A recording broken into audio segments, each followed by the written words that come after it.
आज आपण बनवणार आहोत पौष्टिक आणि चविष्ट शेवगा सूप।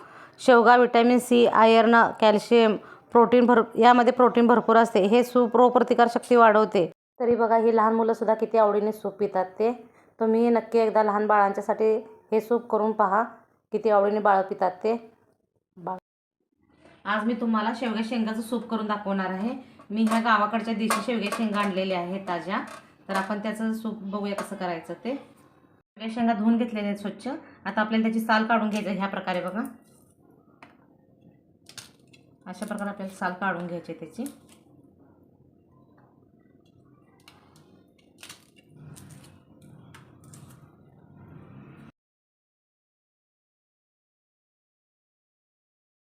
प्रकारे मी ह्या शेंगाचं सगळ्या वरचे साल सगळे काढून घेतलेले आहे। आता आपल्याला याला कुकरमध्ये शिट्ट्या देऊन घ्यायचं आहे। याला आता मी बघा कुकरमध्ये घालणार आहे। एवढे आपले शेंगा झालेले आहेत। आता याला मी एक अर्धा तांबे पाणी घालत आहे। थोडंसं आपल्याला मीठ घालायचं आहे यामध्ये।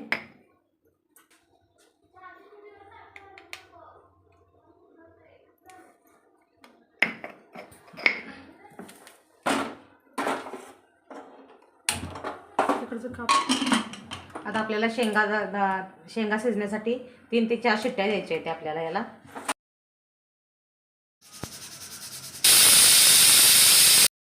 आता मी बघा कुकरला 4 शिट्ट्या दिलेल्या आहेत। याची वाफ गेली का आपण बघूया आणि शेंगा कशा शिजल्यात ते बघूया।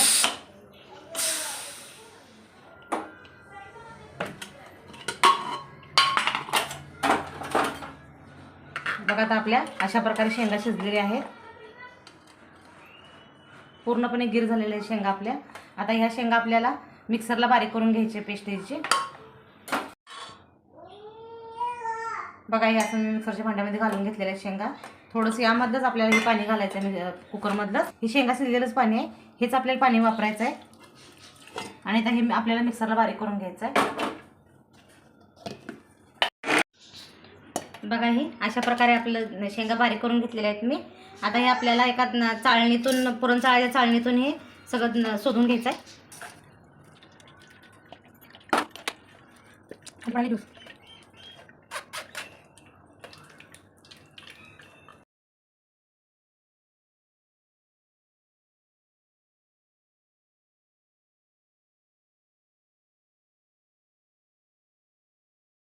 मी हे फक्त 3 शेंगाचं सूप बनवायला लागलेलं आहे। 3 शेंगा छोटे छोटे घेतलेल्या होत्या मी, त्याचं सूप बनवलेलं आहे मी हे। आता आपल्याला यामध्ये थोडंसं पाणी घालून आणि थोडंसं पाणी वापरायचं आपल्याला।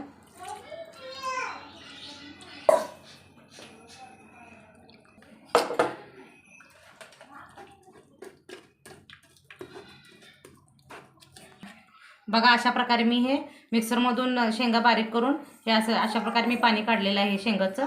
आता आपल्याला याला फोडणी द्यायची। प्रथम मी गॅसवर भांडं ठेवलेलं आहे। आता आपल्याला फोडणीसाठी थोडंसं जिरं वापरायचं आहे।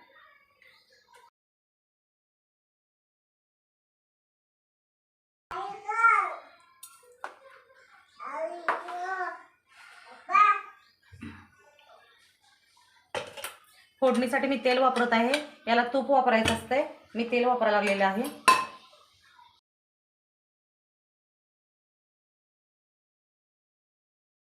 तेल एकदम थोडंसंच वापरायचं, जास्त वापरायचं नाही तेल। थोडासा लसूण वापरायचा आहे।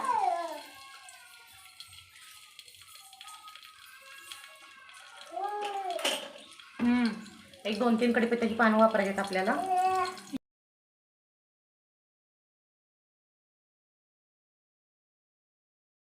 थोडीशी हळद पूड वापरायची आपल्याला।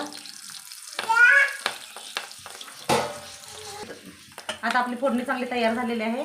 आता हे आपण सूप काढलेलं यामध्ये हे शेंगाचं आपल्याला पाणी काढलेलं हे आता फोडणीमध्ये आपल्याला वापरायचं आहे।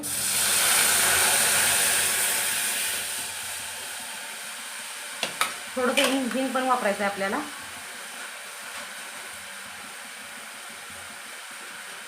शेंगा शिजतानाच मी मीठ वापरलं होतं, त्यामुळे मी मीठ वापरणार नाही आहे। आपल्याला थोडंसं घट्ट वाटायला लागलं त्यामुळे आपल्याला यामध्ये पाणी वापरायचं आहे थोडंसं।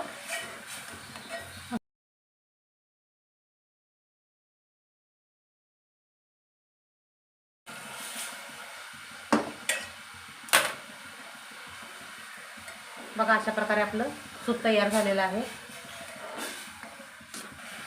याला उकळी येऊ द्यायची नाही आहे. गॅस लगेच बंद करायचा आहे. मी वरून थोडीशी कोथिंबीर टाकणार आहे.